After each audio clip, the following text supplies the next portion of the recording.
Deuteronomy 7:26, neither shalt thou bring an abomination into thine house, lest thou be a cursed thing like it, but thou shalt utterly detest it, and thou shalt utterly arbor it, for it is a cursed thing.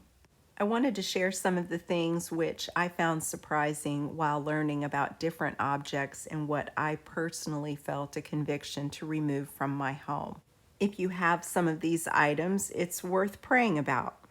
Have you seen these harmless looking cats outside of a restaurant beckoning you to come in? The same item is listed for sale from a witchcraft website. It is a talisman. If the right paw is raised, it invites good fortune, and if the left paw is raised, it invites customers. Most of the wigs and weaves of real human hair come from India, specifically temples in India. This temple in India was highlighted on a recent news program. They have 40 to 50 million pilgrims per year. They are the largest collector of human hair.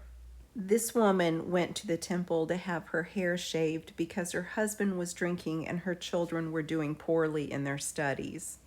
She said she prayed to the gods and has decided to shave her head.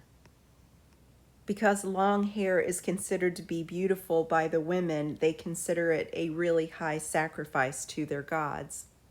They come to the temple with their problems and believe when their hair is shaved, their problems are taken away.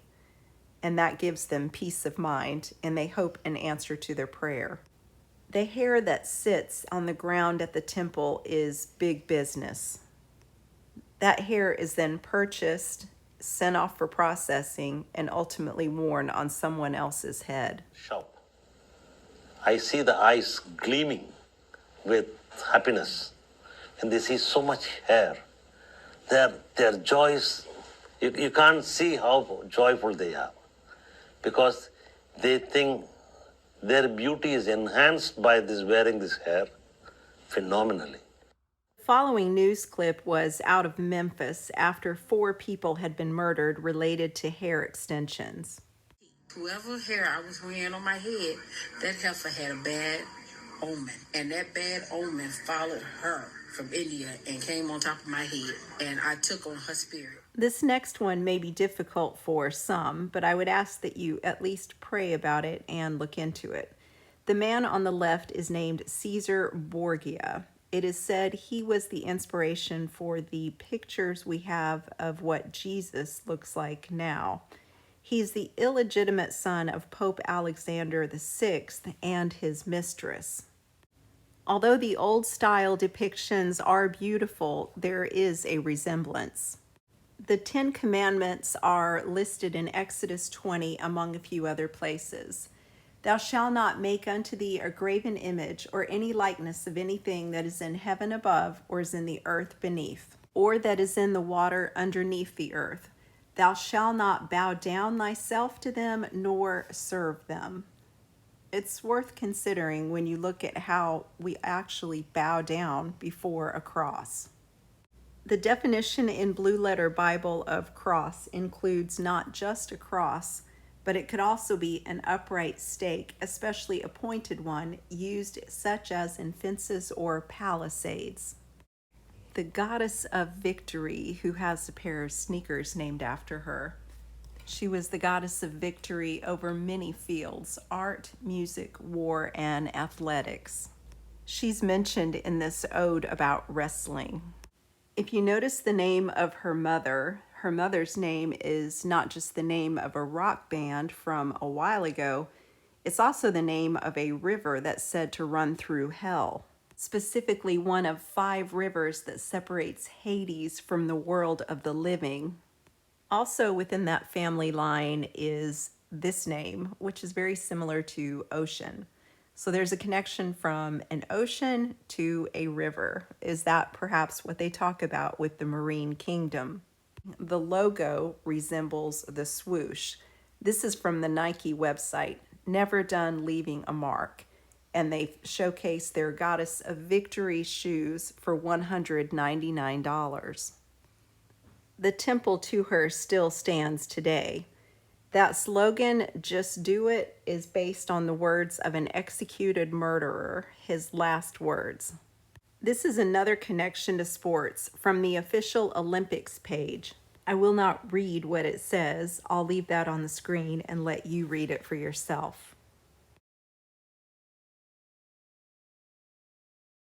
The three wise monkeys that speak, see, nor hear evil are part of a shrine in Japan. They are connected to the Shinto religion. Owls are considered unclean in the Bible. This is an image of Lilith flanked by two owls. Her dark origins lie in Babylonian demonology. Isaiah 34 mentions the screech owl.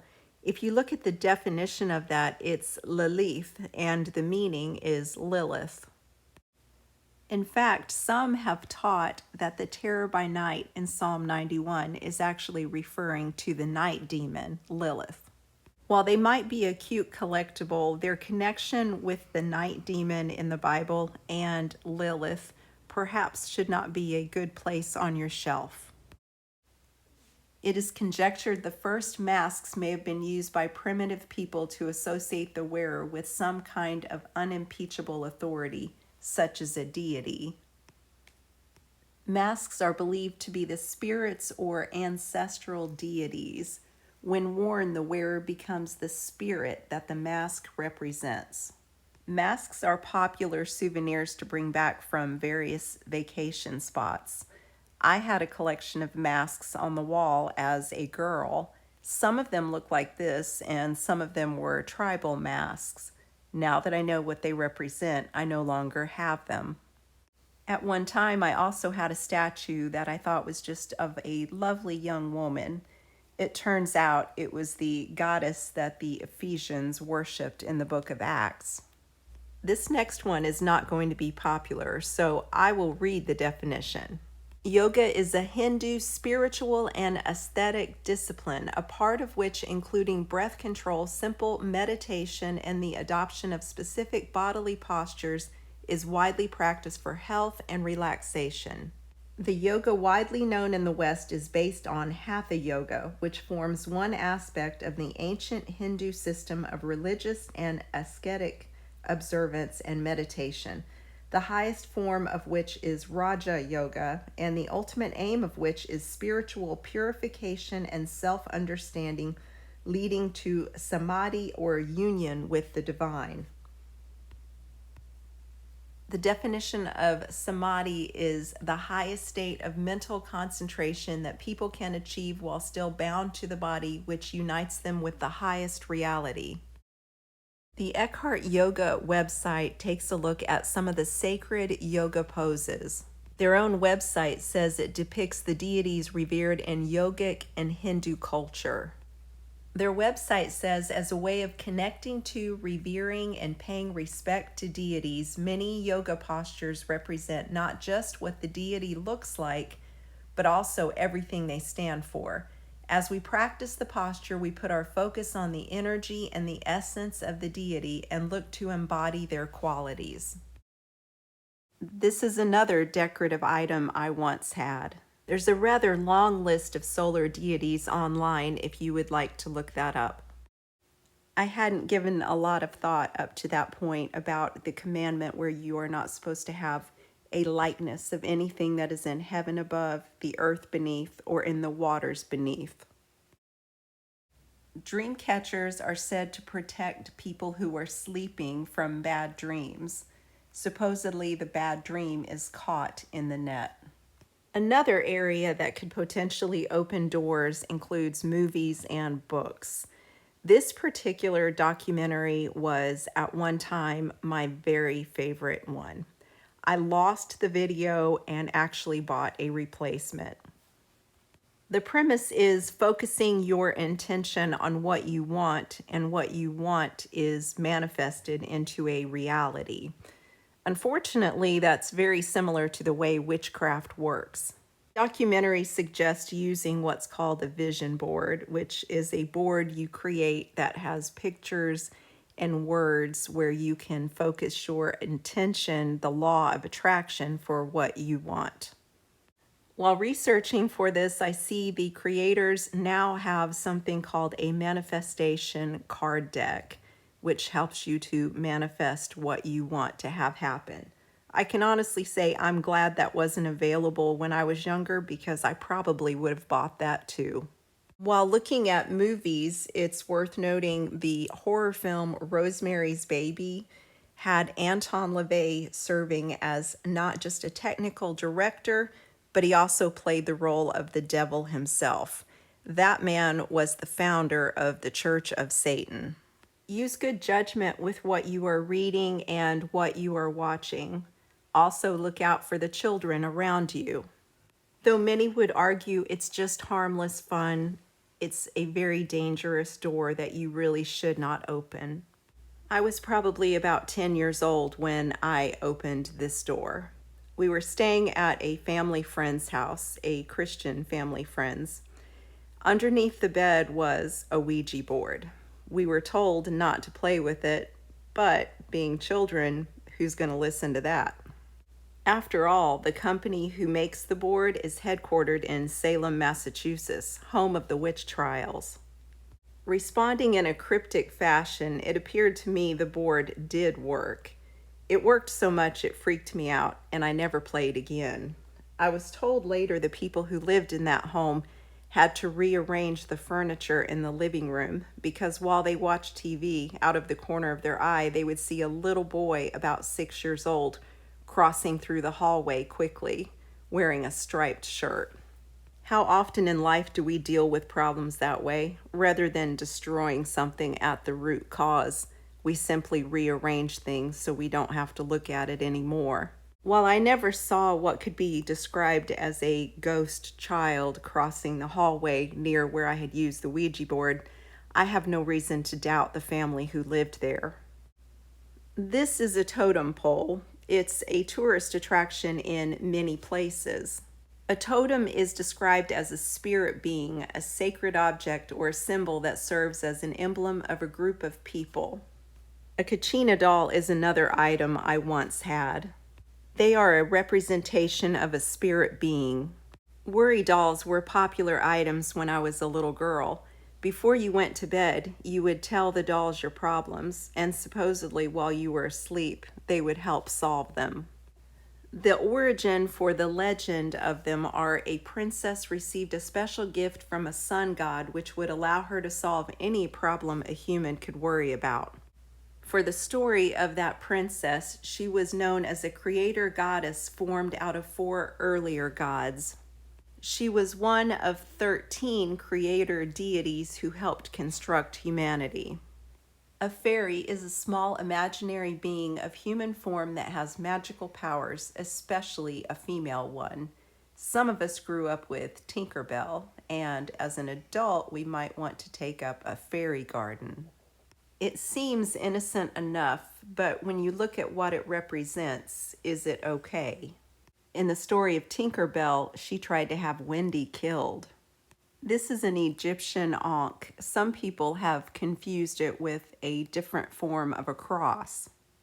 It's a talisman that was often seen in the hands of Pharaoh. Each time there was a Thanksgiving turkey, the wishbone was always fun.